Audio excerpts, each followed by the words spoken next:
Hello everyone, good morning, Radhe Radhe. तो कैसे हैं आप सब? कमेंट करके ज़रूर बताएं कि आप लोग कैसे हैं। मैं 9 बजे से ब्लॉगिंग शुरू की थी। सुबह बच्चों को स्कूल भेजने के बाद मेरी तबीयत ख़राब थी तो मैं यहाँ पर लेट गई थी, तो मुझे नींद आ गई। फिर मुझे जगाने के लिए हस्बैंड जी ने यहाँ पर कैमरा लगा दिया तो फिर मुझे उठना पड़ा। तो वही लगा करके गए, बोले कि उठ जाओ, उनको जाना था। तो मैं उठी, ब्लैंकेट सब समेट के फिर मैं किचन में आई। नाश्ता बना था तो किचन साफ़ ही था, लेकिन फिर भी मेरी एक आदत हो गई है, जब भी मैं किचन में जाती हूँ तो एक बार चूल्हे पर ऐसे कपड़ा मैं हाथ साफ़ कर ही लेती हूँ। तो मैं यहाँ पर चूल्हे को साफ़ कर रही थी।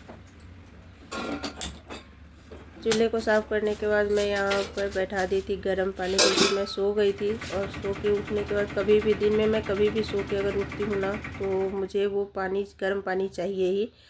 मैं जब तक पानी गर्म कर रही थी तब तक उनका, वर्मा जी का आ गया था कॉल और वो चले गए। और यहाँ का आज का मौसम देखिए, इतनी ज़्यादा ठंड बढ़ गई है, धुंध इतना ज़्यादा था। 10 बजे ये हाल है। फिर मैं आ गई थी किचन में। किचन में आने के बाद मैं गर्म पानी करके थर्मस में मैं रख देती हूँ। थर्मस पे रहने से होता है ना कि कभी भी कोई आया तो चलो गर्म पानी है तो उनको ठंड के दिन में गर्म पानी ही दिया जाता है। गर्मी के दिन में फिर ठंडा पानी, ठंडे के दिन में गर्म पानी दो तो अच्छा है। फिर मैं अपने लिए गर्म पानी निकाल ली थी और उस टाइम में चाय बैठा दी थी। चाय हमारा बन रहा था।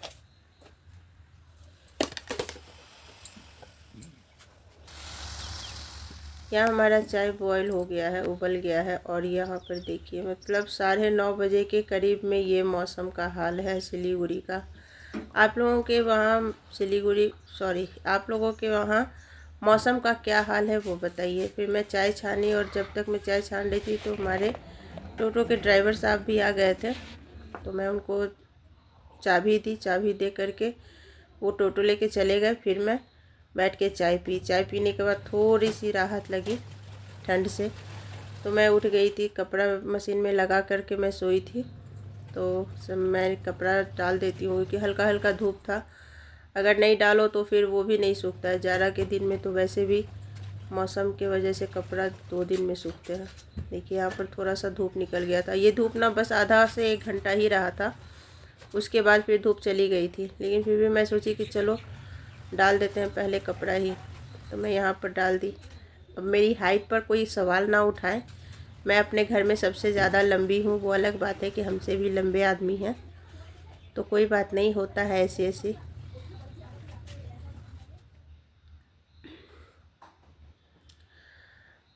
कपड़ा सूखने के लिए डाल दी थी मैं। फिर मैं ये अंदर वाले रूम में मैं झाड़ू लगा रही हूँ।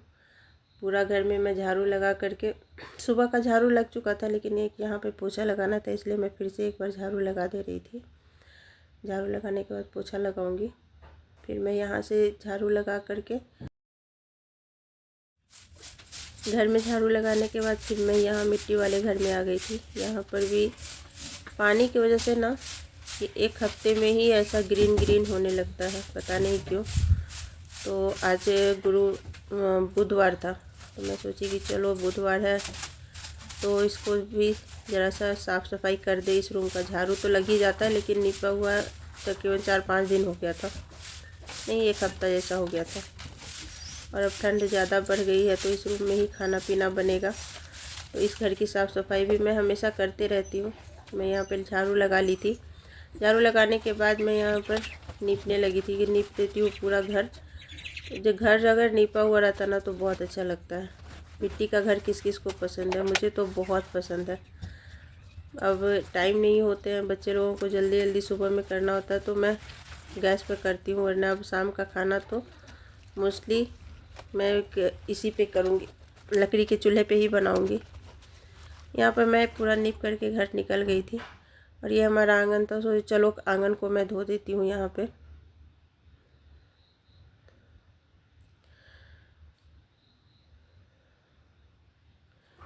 आंगन का मेरा धुलाई हो रहा था। आंगन धुल के फिर मैं सब पोछा वोछा लगा के मैं यहाँ पर नहा के रेडी होकर के आ गई थी। और ठंड बहुत थी इसलिए मैं स्वेटर लगा रही थी।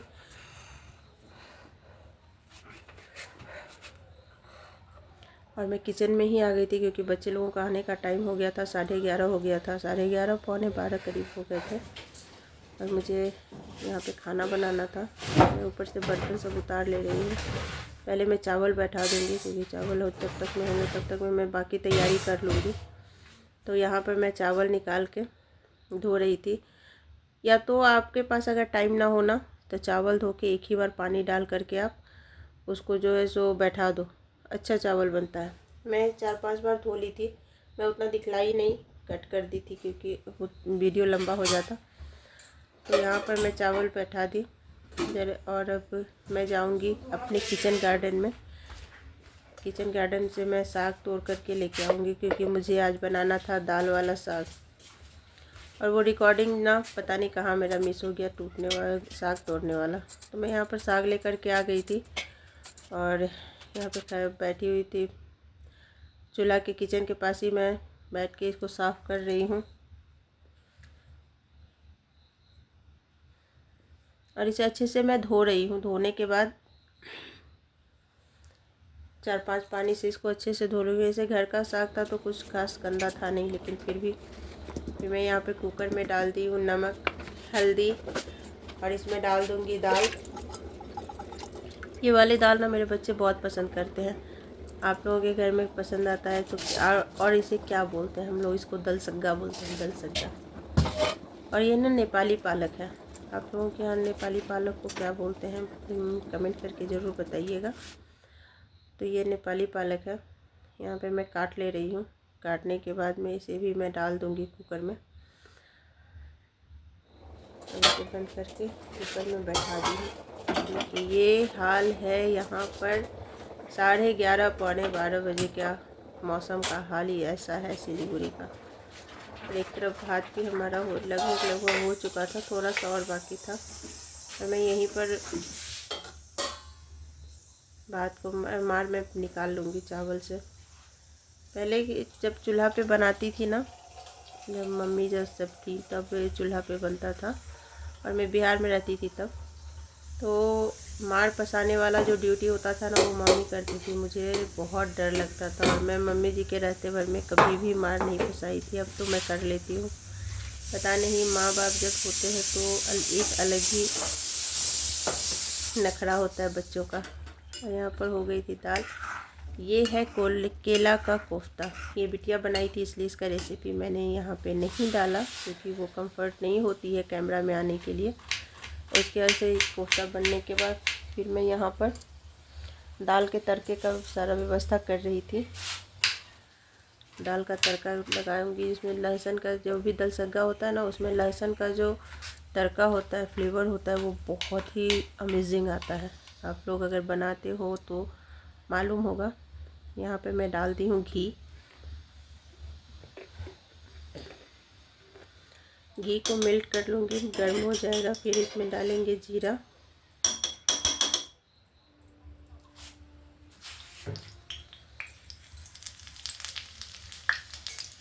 यहाँ जीरा हल्का चटक जाने के बाद मैं डाली हूँ इसमें मिर्च।